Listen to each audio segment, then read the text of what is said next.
Digitisation हुनुपर्छ, ठिक छ, तर करिब 2 वर्ष अगाडि हालका परराष्ट्र मन्त्रीज्यूले खुलेआम स्वीकार गर्नुभएको छ हाम्रो डेटा कफीको भाउमा बिक्री हुन्छ। हामीले पनि पटक पटक पत्रिकामा पढ्छौँ डेटा ह्याक भयो, डार्क वेबमा गयो भनेर।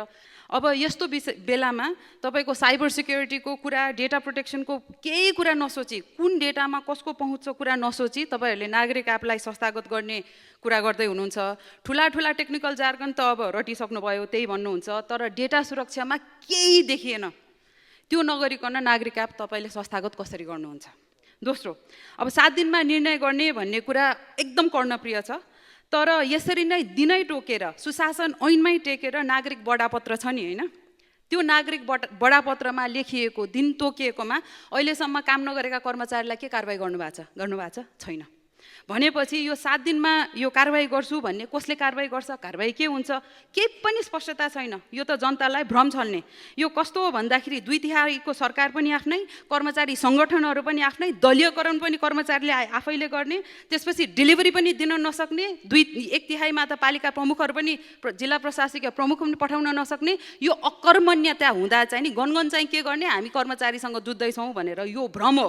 त्यसकारण यो भ्रम छोड्ने काम चाहिँ नगर्नु होला भनेर मैले दोस्रो बुदा राखेँ। अर्को एकदम महत्त्वपूर्ण, सर्वसम्मत, यो सदनले सर्वसम्मत पास गरेको मिटर ब्याज सम्बन्धी कानुन कार्यान्वयनमा लैजान नसक्ने गृहमन्त्रीलाई कारबाही के?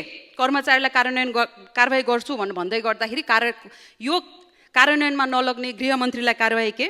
वैदेशिक रोजगारमा गएका जसका रेमिटेन्सको भरमा यो देश चल्दैछ उहाँहरूको मताधिकार सुनिश्चित गर भनेर सर्वोच्च अदालतले वर्षौं अगाडि निर्देशनात्मक आदेश दिइसकेको छ।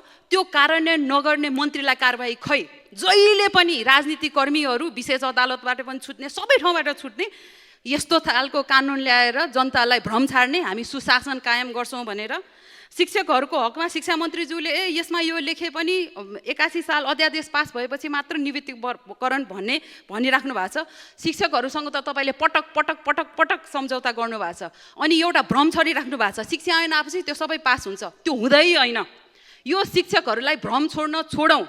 शिक्षा ऐन पास भएपछि शिक्षाको सबै समस्या समाधान हुन्छ भन्ने भ्रम हो। यो भ्रम छोडौँ।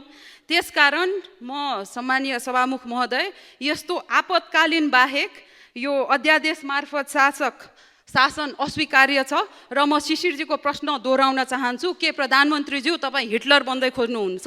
धन्यवाद।